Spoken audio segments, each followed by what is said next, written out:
Hi friend की खबर मोर Facebook पेजत সকলোকে আদৰণীয় আৰু শুভেচ্ছা যাচিলোঁ।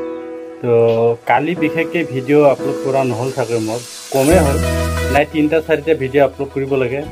কালি ভিডিঅ' আপলোড কৰিব নোৱাৰিলোঁ, কম কৰিছোঁ, এনেই ৰিলছ এটা ভিডিঅ' এটা আপলোড কৰিলোঁ। তো কালি বহুত ডাঙৰ এটা ঝামেলা হ'ল মোৰ ঘৰত। তো ৰাতিপুৱা 9 বজামানত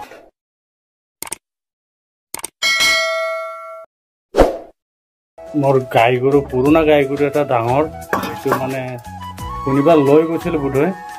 গোটেই দিনটো 9টা বজাৰ পৰা বিচাৰি 7টা, 7:30, 8টা বাজি গ'ল, বিচাৰি নাপালোঁ। তাৰপিছত কিছুমান ধনক কথা শুনি পালোঁ যে এনেকুৱা তেনেকুৱা পাৰ্টি ওলাইছে আপোনালোকৰ গাঁৱত, তেনেকুৱা মানে এজন মানুহে ক'লে, এজন ব্যক্তিয়ে। তাৰপিছত আমি ঘনকৈ কথাটো পাতি কিবা কিবি কৰোঁতে মাৰোঁতে সেই মানে কথাটো লাহে লাহে ওলাই আছিলে। তাৰপিছত আমি ভাবিলোঁ আজিতো ভাত পানীটো খোৱা নহ'ব, ভাত পানীও নাখালোঁ ৰাতি।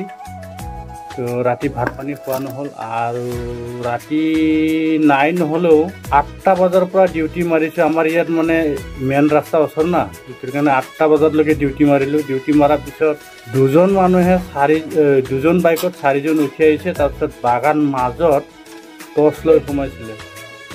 টৰ্চ লৈ সোমোৱাৰ পিছত আমি দেখা পালোঁ দূৰৰ পৰা, আমি ডিউটি দি আছিলোঁ, নিশ্চয় গৰুটো ৰাতি পাৰ হ'ব বুলি মানে আমি সন্দেহ কৰাটো সঁচাই।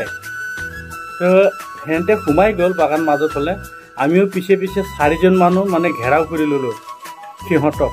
তাৰপিছত ঘেৰাও কৰাৰ পিছত নাপালোঁ, কিন্তু লাইটটো জ্বলোৱাটো দেখা পালোঁ, কিন্তু মানুহখিনি ক'ত গ'ল একদম বিচাৰি হাইৰাণ হৈ গ'লোঁ।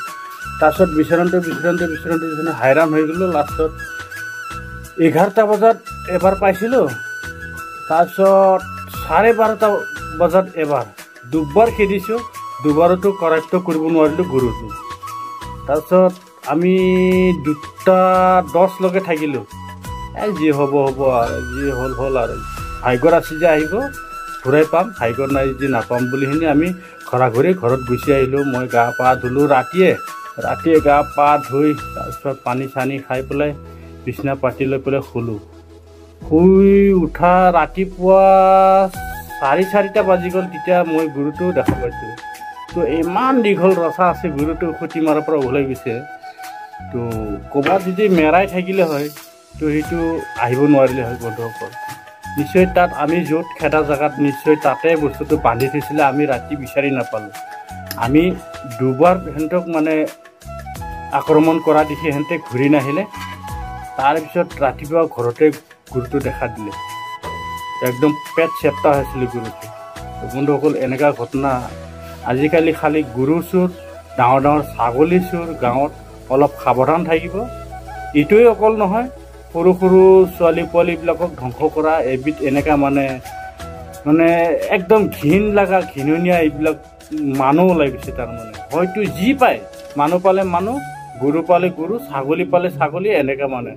তো সকলো গাঁৱতে প্ৰায় এনেকুৱা দেখা গৈছে বন্ধুসকল। মোৰ ভিডিঅ' বনোৱাৰ উদ্দেশ্যটো হৈছে আপোনালোকে নিশ্চয় সাৱধান থাকক। সাৱধানত থাকিলে আপোনালোকৰ ঘটনাৰ পৰা হাত সাৰিব পৰা যায় বুলি কিছুমান কথা আছে। তো বন্ধুসকল, আজিলৈ সামৰোঁ। তো ভাত খাওঁ নেকি এতিয়া, সময়ো নাই, মই ঘৰুৱা কামবিলাকত কৰি আছোঁ। তো বন্ধুসকল, এইটোৰ কাৰণে মোৰ ভিডিঅ' বনোৱা অলপ লেট হৈ আছিল, তো মাফ কৰি দিব আপোনালোকে নিশ্চয়। আজিলৈ সামৰোঁ নেকি বন্ধুসকল।